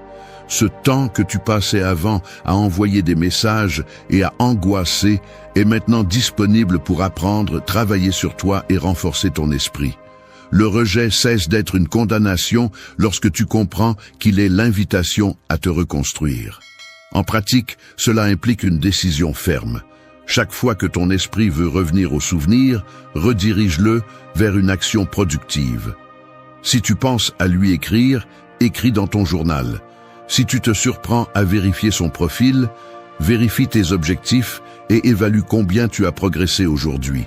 Si tu ressens l'envie de chercher son attention, cherche à te surpasser dans quelque chose de concret, ton corps, ton esprit, tes projets. Ainsi, tu transformes chaque tentation de revenir à ce qui t'ignore en un pas vers ce qui te renforce. Le rejet redirige également ta perception. Il te force à te demander ce que tu cherchais et pourquoi tu le faisais avec cette personne. Peut-être que tu cherchais de la validation, de la compagnie superficielle ou une illusion créée par tes propres attentes. En te rendant compte de cela, tu comprends que le rejet n'est pas un échec personnel, c'est un filtre naturel qui te libère de continuer à nourrir quelque chose qui n'allait pas grandir. Cette révélation est dure, mais c'est aussi le début de la véritable liberté. Le stoïcien voit le rejet comme un destin redirigé. Il ne lutte pas contre le courant, il apprend à ramer là où le fleuve le pousse. Cette acceptation n'est pas de la résignation, c'est de l'intelligence. Parce que lorsque tu arrêtes de dépenser des forces pour récupérer ce qui est parti, tu découvres combien tu peux progresser dans ce qui t'attendait toujours, ton propre développement. Et cette redirection ne change pas seulement ton présent, elle change la façon dont tu affronteras toute absence future. Transformer le rejet en redirection, c'est transformer la blessure en maître. C'est te dire à toi-même, tu ne m'as pas arrêté, tu m'as guidé vers là où je devais vraiment aller. C'est remercier, même si ça fait mal, parce que le silence de l'autre est devenu la voix qui t'a rappelé que ton chemin ne peut dépendre de personne d'autre. La vie est pleine de détours, et chaque rejet est l'un d'eux. Tu peux rester à regarder la porte fermée jusqu'à t'épuiser, ou tu peux te retourner et découvrir qu'il y en a 10 autres ouvertes.